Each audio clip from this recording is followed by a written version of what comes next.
आपने सिराजुल हक साहब अमीर जमात इस्लामी का इंटरव्यू सुना है।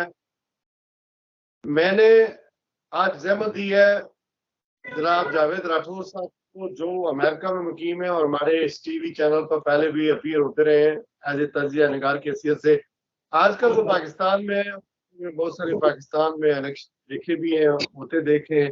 ओवरसीज पाकिस्तानी की हैसियत से चूंकि हमें मौका मिलता है कि हम बाहर के मुल्कों के इलेक्शंस, माहौल, अदारे, उनको बड़े क्लोजली मॉनिटर भी करते हैं और उसका जब पाकिस्तान से मुआवजा करते हैं तो बड़े फ्रस्ट्रेट होते हैं।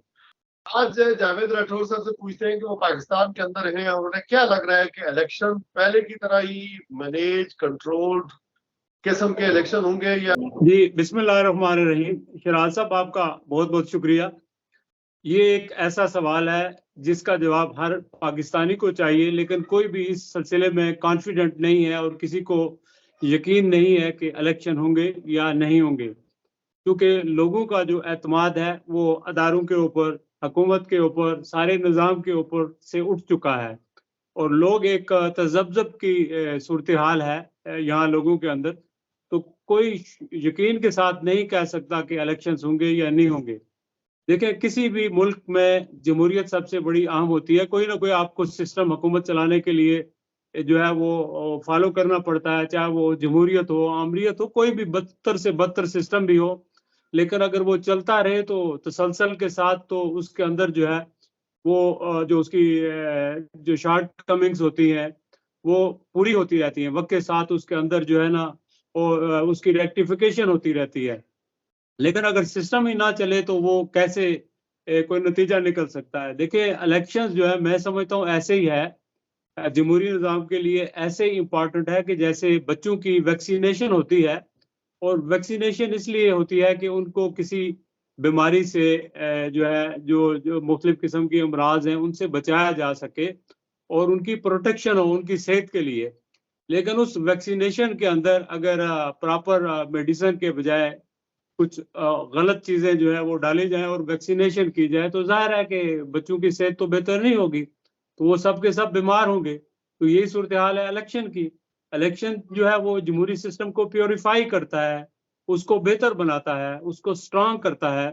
लेकिन जब इलेक्शन ही सही तरीके से ना हो, वहाँ मैनिपुलेशन हो जाए और इलेक्शन के अंदर जो है वो अपनी मर्ज़ी के लोगों को लाया जाए या मैनेज किया जाए, तो जमहूरियत कभी भी जो है मुस्तहकम नहीं हो सकती। जब जमहूरियत मुस्तहकम नहीं होगी, तो आपका जमहूरी सिस्टम मुस्तहकम नहीं होगा, जो सही लीडरशिप है वो सामने नहीं आएगी। तो लिहाजा सारे जो स्टूजेस हैं वही हुकूमत में आ जाएंगे, जो खुद भी करप्शन करेंगे, लोगों को दूसरों को भी नवाजते रहेंगे। तो नतीजा क्या निकलेगा? नतीजा वही निकलेगा कि जो आज देखे कि 75 साल के बाद पाकिस्तान कहाँ खड़ा है। एक वक्त था कि हमारा रुपया जो है हिंदुस्तान के रुपए से बहुत आगे था, ज्यादा स्ट्रांग था। और अभी देखें कि हमारे रुपए की क्या वैल्यू है और हिंदुस्तान की एक, देखिए उन्होंने तो टारगेट रखा है कि वो 2 ट्रिलियन तक उनके जो ज़र मुबादला है वो हो जाएंगे, उनकी तजारत बढ़ जाएगी, उनकी इकानमी स्ट्रांग हो जाएगी। लेकिन हमारे पास रिजर्व जो है सिर्फ और सिर्फ इस वक्त तक मेरा ख्याल है 25-26 बिलियन डॉलर के हैं, जो ना होने के बराबर है। इतना बड़ा मुल्क का 25 करोड़ लोगों का मुल्क, और वहाँ इकानमी की ये सूरत हाल है। तो अनफॉर्चुनेटली ये एक गो की सूरत हाल है।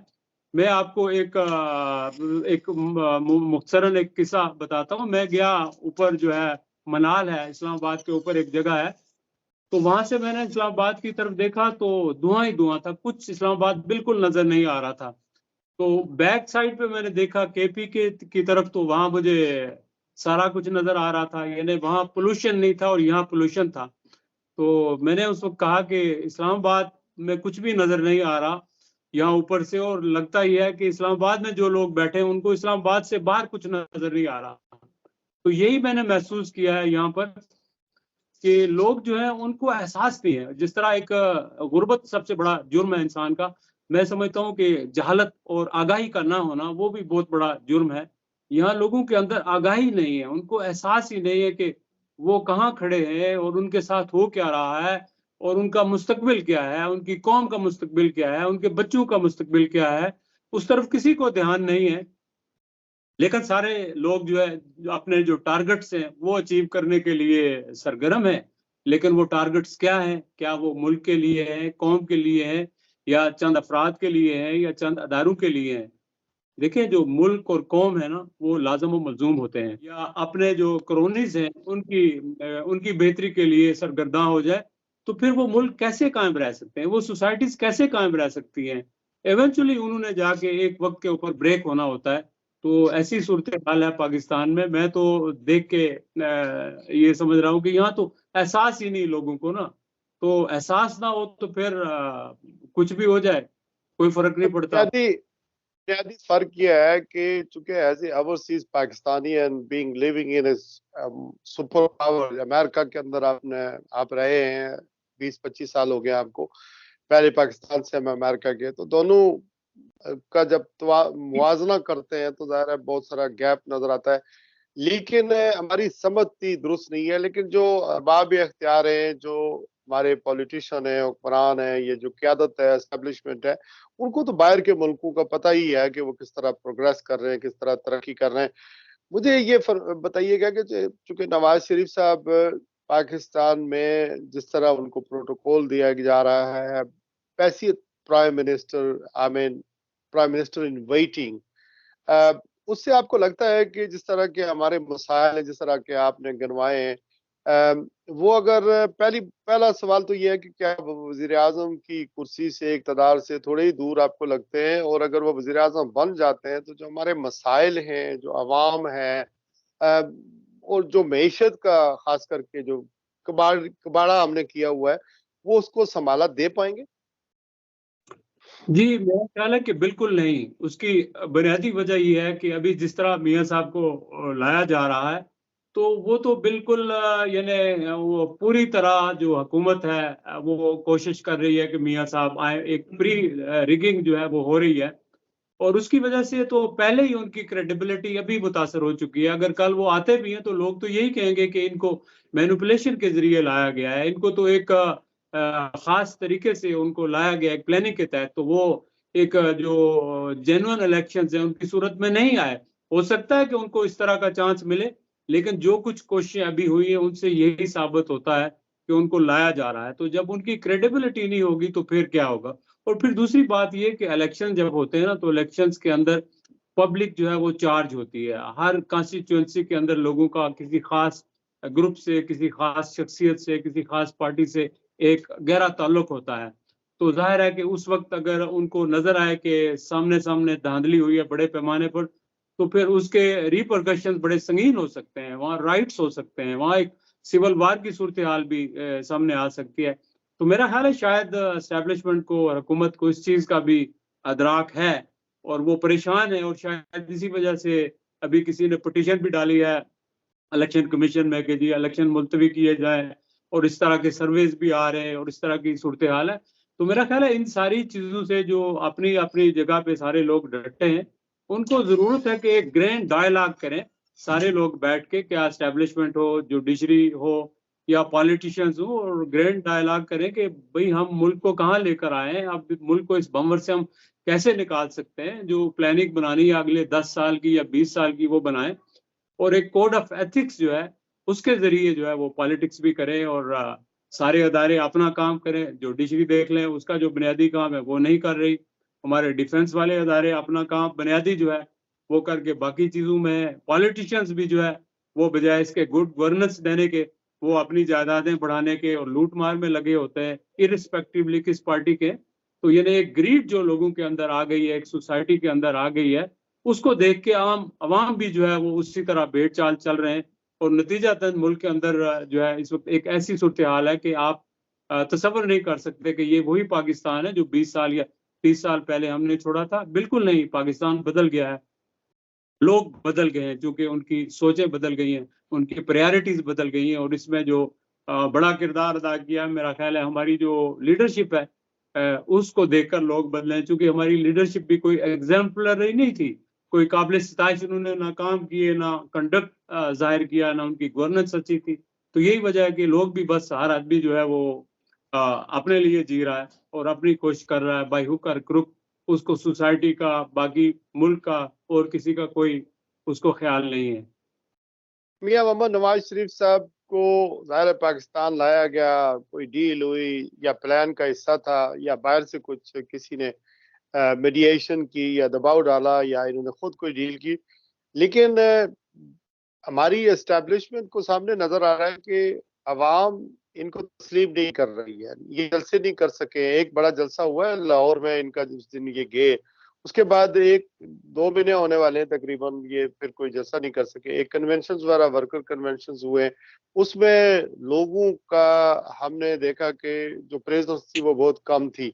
तो डू यू थिंक हमारी एस्टेब्लिशमेंट भी या जो इस मुल्क को जो लोग देखते हैं, इसके इंटरेस्ट को देखते हैं, उनका भी पॉइंट ऑफ व्यू बदल सकता है? कि हम सोच रहे थे कि मियां साहब जब पाकिस्तान के अंदर आ जाएंगे तो लोगों में एक जोश पैदा हो जाएगा और लोग इनको कबूल करेंगे, तो अवाम के सेंटिमेंट्स के अपोजिट अगर कोई फैसला किया गया तो ये तो जैसे आप फरमा रहे हैं कि अगर इलेक्शन मैनेज होते हैं, इस तरह के मामलात होते हैं, तो ज़ाहिर मुल्क में इस्तेकाम नहीं आएगा। और फिर जिस तरह का खुदा न खास्ता आपने जिस तरफ इशारा दिया कि लोग बाहर निकलेंगे, एहतजाज करेंगे, तो कोई फैसले तब्दील भी हो सकते हैं कि जो डील हो गई है, जो प्लानिंग बन गई है, वही होगा। हाँ, देखिए, बात यह है कि अवाम के सेंटिमेंट्स को यहाँ कब जो है वो सुना गया, देखा गया या उनको अहमियत दी गई।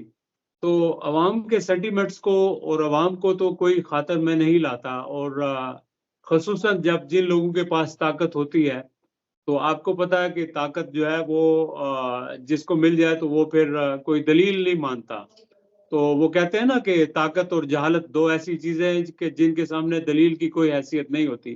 तो कुछ अल्लाह ताला ही ऐसा करे या कोई हमारे मुल्क में कोई ऐसा पॉलिटिशियंस भी नहीं है कदावर कि जो खड़ा हो और वो स्टैंड ले कि भाई ये ऐसा होना चाहिए और उसकी बात को सुना जाए। जो पॉलिटिशियन जो जेन्युइन है, वो सारे इर्रेलेवेंट हो चुके हैं। और जो पॉलिटिकल पार्टीज़ हैं, आपको पता है कि वो भी इंडिपेंडेंट नहीं रही और वो कुछ डर के और कुछ मफादात के की वजह से सबने कॉम्प्रोमाइज़ कर दिया है असूलों के ऊपर, जमहूरियत के ऊपर। तो अब सारा कुछ हर शख्स जो भी कहता है जी होगा वही जो पाकिस्तान के अंदर मुक़्तद अदारे हैं, जो वो चाहेंगे तो वो होगा।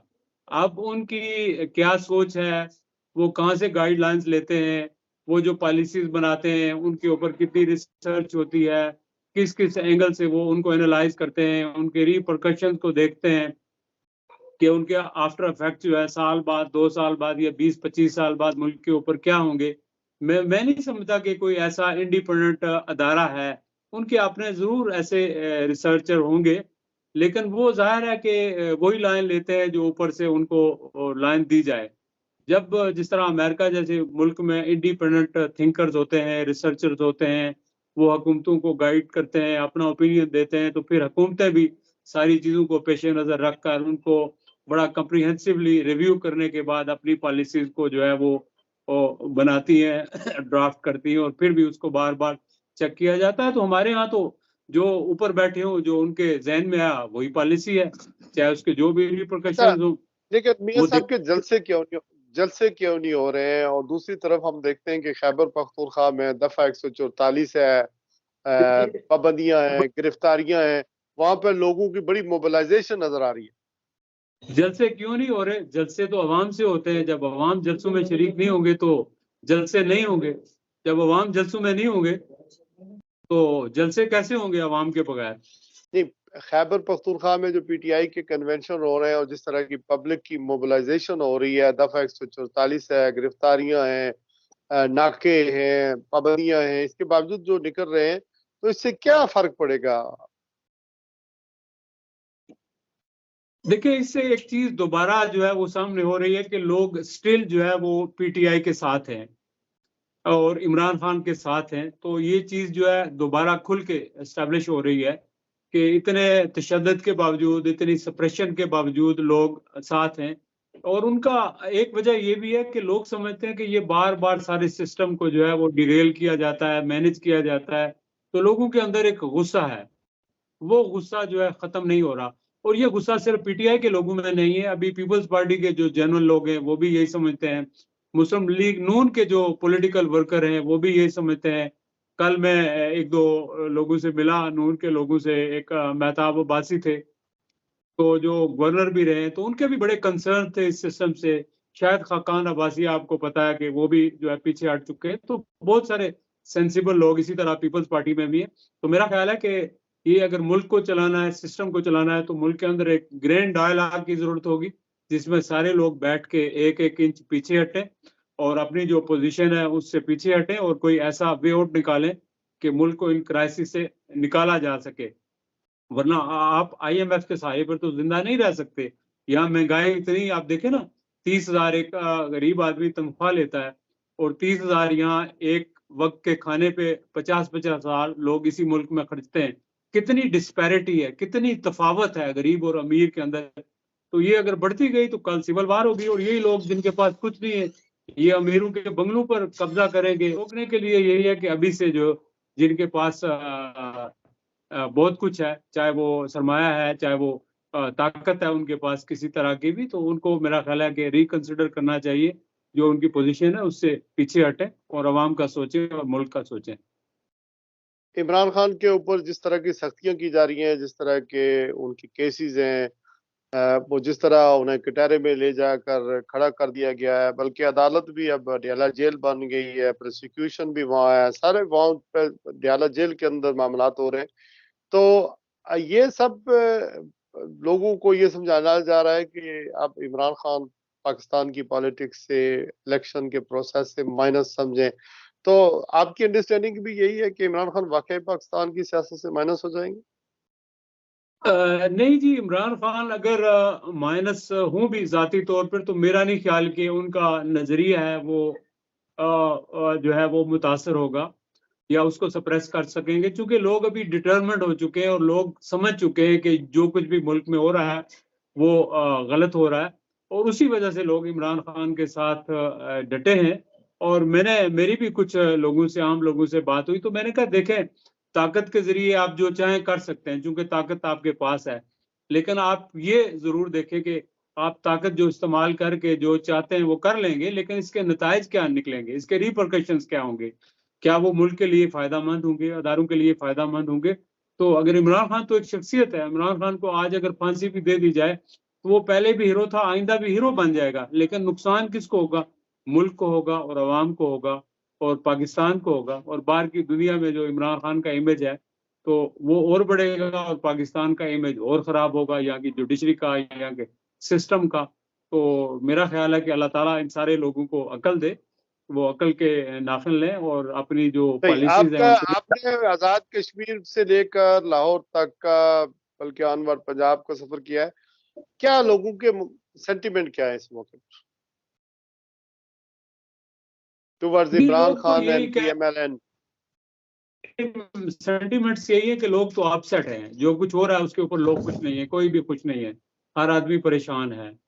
तो इलेक्शन अगर हो जाते हैं, आप समझते हैं, तो लोग निकलेंगे बाहर बड़े पैमाने पर?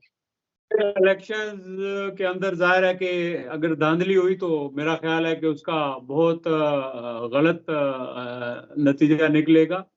सिविल वार भी हो सकती है और उसका नुकसान पाकिस्तान को हो सकता है, 1971 वाली सूरत हाल भी पैदा हो सकती है। तो अब इलेक्शन कैसे होते हैं ये वक्त बताएगा कि क्या होता है। बहुत शुक्रिया जावेद राठौर साहब। अमेरिका में मुकीम है और पाकिस्तान में थे, और वो अपना तजिया दे रहे थे पाकिस्तान के हालात के बारे में। हम ओवरसीज पाकिस्तानियों के स्टेक पाकिस्तान के अंदर इतना ही है कि पाकिस्तान भी तरक्की करे, फ्लोरिश करे, और हम जो बाहर के मुल्कों में रहते हैं हमारी भी कोई इज्जत हो, और इस ग्रीन पासपोर्ट जो हम कैरी करते हैं या हमारी जो ID है, शनाख्त है, उसको भी इज्जत मिले, और हमें वो पाकिस्तानी ना समझा जाए जिसकी इज्जत नहीं है, कि हमें सिर्फ IMF के कर्जों की वजह से हमारे मुल्क में लॉ एंड ऑर्डर की और जमहूरियत एक मजाक ही समझा जाता है, अदालती निज़ाम भी एक मजाक ही समझा जाता है। तो ये सारी चीज़ें ना हो तो बेहतर है। अपना बहुत सारा ख्याल रखिएगा। आपके वक्त का बहुत शुक्रिया। अस्सलाम वालेकुम रहमतुल्लाहि व बरकातहू। बहुत शुक्रिया।